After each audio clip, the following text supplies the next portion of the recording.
आपका किया गया भजन, आपका किया गया मंत्र जाप, जब आप करने के लिए बैठें, उपास करें, मंत्र जाप करें, कीर्तन करें, तो आप जब जप करने या कीर्तन करने या मंत्र जाप करने या उपास करने के लिए जब तैयार हों और आगे बढ़ें, उपवास करते समय, तप साधना करते समय कोई परिवार का व्यक्ति आकर यदि आपका हाथ पकड़कर उठा दे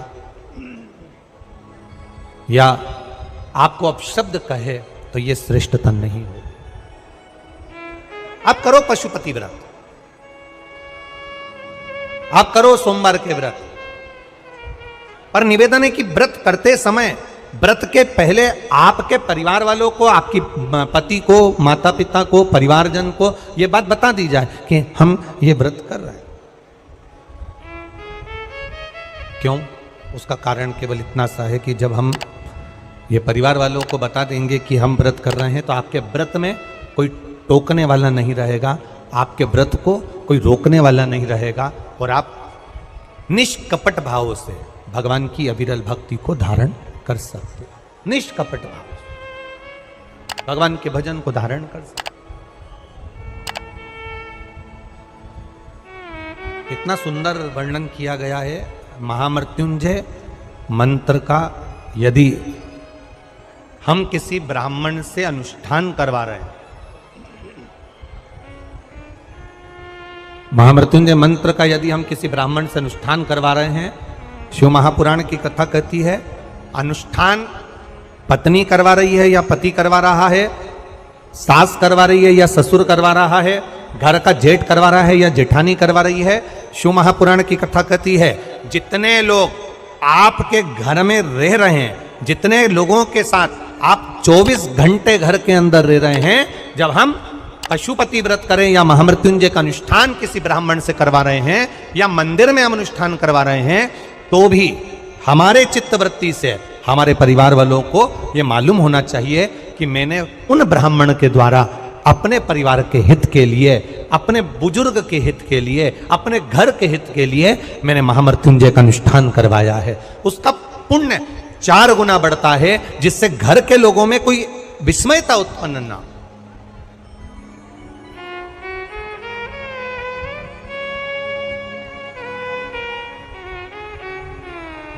हमारे भीतर कोई विस्मयता उत्पन्न ना हो, हमारे मन के भीतर कोई भेदभाव उत्पन्न ना हो।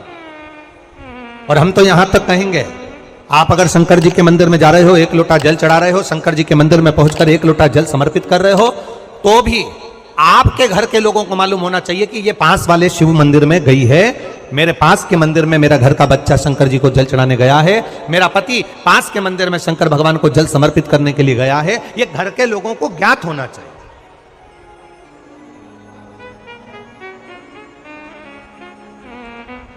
घर के लोगों को यह मालूम होना चाहिए कि ये पास के मंदिर में मेरी धर्म पत्नी गई है, पास के मंदिर में मेरे माता पिता गए, पास के मंदिर में मेरे परिवार के लोग गए। ये आपकी चित्तवृत्ति में और परिवार की चित्तवृत्ति में ये बात रहना चाहिए, छुपा कर नहीं जाना।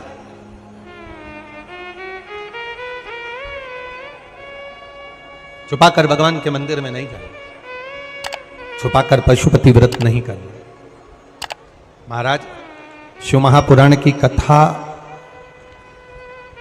वर्णन करती है कि आप भगवान का अगर कोई व्रत, कोई साधना, कोई नियम ले रहे हो, माना आपने कोई व्रत करा, कोई करी, पर घर के लोगों को वो ज्ञात होना चाहिए कि ये मंदिर तक जा रही है, ये पशुपति व्रत कर रही है, आराधना कर रही है।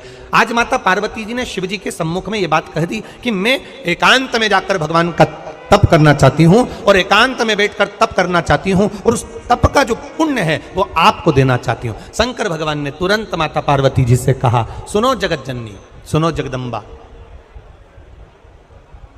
सुनो पार्वती, आप तप करो, मना नहीं है, आप साधना करो, मना नहीं है, आप आराधना करो, मना नहीं है, और आप सोचो कि आपकी करी गई तप साधना का पुण्य आप मुझे दे दो, तो भगवान तुरंत कहते हैं, पार्वती जी मुझे आपके तप साधना का पुण्य नहीं चाहिए, आप अपना पुण्य अपने पास में रखो, हमें आपका पुण्य नहीं चाहिए। अभी तक जितनी शिव महापुराण की कथा हुई, उस कथा में आज तक ये बात नहीं निकली जो आज आप लोगों के बीच में इस भोपाल नरेला विधानसभा में जो कथा चल रही है, इसमें ये कहना चाह रहे हैं। बड़ा ध्यान लगाकर सुनना। आप अगर 5 महीने तक, 6 महीने तक, 3 महीने तक, 2 महीने तक, 15 दिन, 20 दिन, 1 महीना, 1 साल, 2 साल, 8 साल, 4 साल अगर आपने शंकर भगवान को जल चढ़ाया है, तो शिव महापुराण की कथा यहाँ तक कहती है कि आपके घर में अगर कोई व्यक्ति बहुत दयनीय स्थिति में पड़ा हुआ है, हॉस्पिटल में पड़ा हुआ है, कोई तकलीफ में पड़ा हुआ है, कोई कष्ट में पड़ा हुआ है, तो आप जब भगवान शिव को जल समर्पित करो तो बाबा से ये विनती कर कर भी जल समर्पित कर सकते हो कि मेरे परिवार का एक व्यक्ति, उसका ये साथ में ये हो गया और वो हॉस्पिटल में पड़ा, उसका नाम ये है, गोत्र ये है। बाबा, हमने जो तप साधना करी है, हमने जो इतने महीने तक आपको जल समर्पित करा है, हमने जो बेलपत्र समर्पित करी है, मेरे बाबा आज स्वीकार करना। और जो हॉस्पिटल में पड़ा है, जो कर्जे में लदालूम पड़ा है, जो तकलीफ भोग रहा है, ऐसी कृपा करना बाबा कि मेरे 2 महीने जो मैंने जल चढ़ाया है, उस चढ़ाए गए जल का पुण्य मैं उसके खाते में देती हूं और उसको ठीक कर देना। यह पुण्य का भाग है।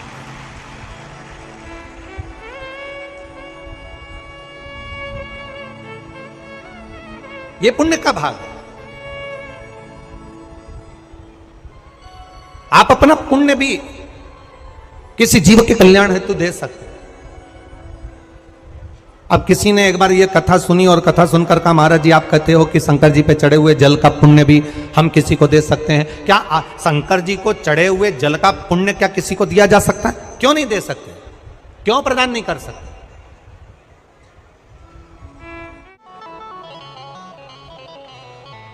एक पुण्य का अपने भीतर एक विचार फिर करिएगा। बड़े बड़े सावधानी की कथा है। आप लोग सोचो कि यह कथा यहां से सुनी, यहां से निकाल दी, बच्ची को चीती कपड़े में झटकार दी। यहाँ कथा अगर सुनने के लिए आए हो तो थोड़ा दिल लगाकर सुनना, मन लगाकर सुनना। हो सकता है एलईडियां थोड़ी बंद चालू हो, मना नहीं है, पर माइक की व्यवस्था आपके पास में है तो दिल लगाकर सुनो। जहां मौका मिल जाए वहां बैठकर अपना चित्त लगाकर सुनना, क्योंकि 3 घंटे में से केवल 2.5 घंटा आपको प्राप्त होता है। बाकी का पूरा समय आप लोग यहाँ सुबह 6 बजे से रात को 3 बजे से 4 बजे से इस कथा का इंतजार करते हो। शायद दुनिया की पहली कथा होती है शिव महापुराण की कथा, जिसको लोग रात को 4-4 बजे से 3-3 बजे से जगह संभाल कर बैठकर कथा सुनते हैं। तपती हुई धूप, भयंकर गर्मी, 2 किलोमीटर दूर तक पैदल चलकर आना और बैठने के लिए इतना 8-8, 9-9 पंडाल लगाए घर पर, 9-9 पंडाल भी फुल हैं। उन पंडालों में जगह नहीं। धूप में छाता पकड़ना, चादर पकड़ना, साड़ी पकड़ना और उसको पकड़कर बैठे रहना। तपती हुई धूप में जहां तहां बैठकर कथा सुनना, ये दुनिया की पहली कथा है जिसको लोग कभी भूल नहीं पाएंगे कि इतनी धूप में भी लोग कथा सुन सकते। इतनी धूप, इतनी गर्मी, और केवल एक जगह नहीं, जहां शिव महापुराण की कथा का रसतत्व होता है वहां लोग इंतजार करते हैं 3-3 बजे तक। इसको छूटने मत देना।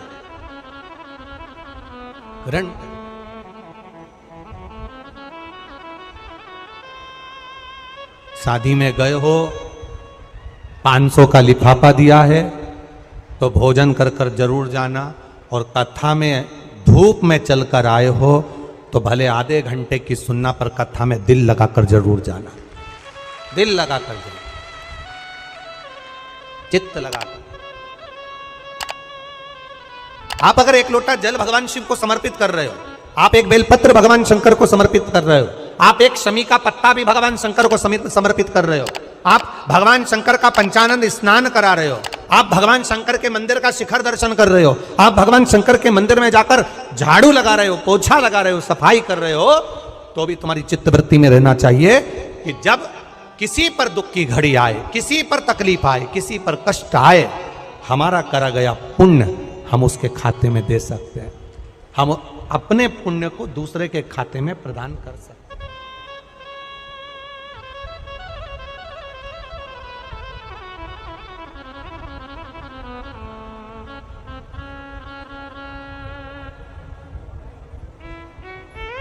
बेलपत्र, जरा ध्यान देना हो। ये बेलपत्र जो होता है, इस बेलपत्र पर कभी कभी आपने देखा होगा कि कई लोग बीच वाले पत्ते पर चंदन लगा देते हैं। ये जो बीच का पत्ता होता है, इस पर लोग चंदन लगा देते हैं। शिव महापुराण की कथा कहती है, अगर भूलवश भी अनायास आपके पास बेलपत्र भी नहीं है, शिव जी का चढ़ा हुआ बेलपत्र भी अगर आपने उठा लिया और उठाकर उस बीच वाले पत्ते पर एक चावल का दाना रखकर भी आप भगवान भोलेनाथ को समर्पित कर रहे हो, तो ये समझ लेना कि तुमने महीना, 2 महीना, 4 महीना, 6 महीना, 8 महीने में, हम तो हमेशा कहते आए हैं, आज फिर कह रहे हैं, 1 महीना पूरा हो जाए जल चढ़ाते, 2 महीना पूरा हो जाए जल चढ़ाते, 3 महीना पूरा हो जाए, 4 महीने पूरे हो गए, 6 महीने पूरे हो गए, या आपका साल भर पूरा हो गया, प्रयास करा करो एक पत्ते पर एक चावल का दाना रखकर शिव जी को समर्पित करना। क्यों? जो तुमने पूर्व में जल चढ़ाया है वो चावल का दाना अक्षय, उसको अक्षत माना जाता है, अक्षय माना जाता है। मतलब तुमने अभी तक जो जल समर्पित करा है वो कभी समाप्त तो नहीं हो सकता, उसका पुण्य तुम्हारे खाते में चले गया, अब तुम उसको किसी को भी प्रदान कर सकते।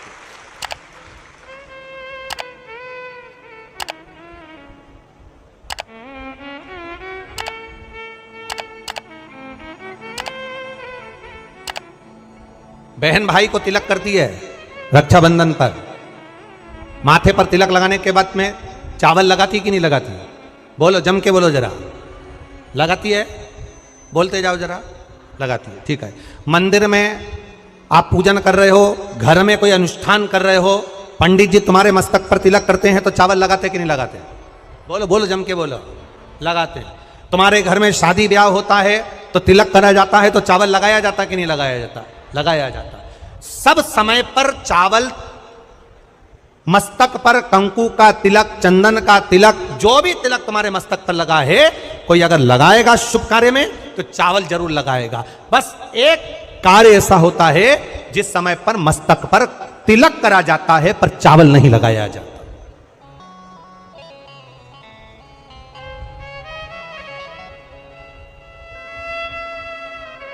एक समय ऐसा होता है जिस समय तिलक करा जाता है पर चावल नहीं लगाया जाता।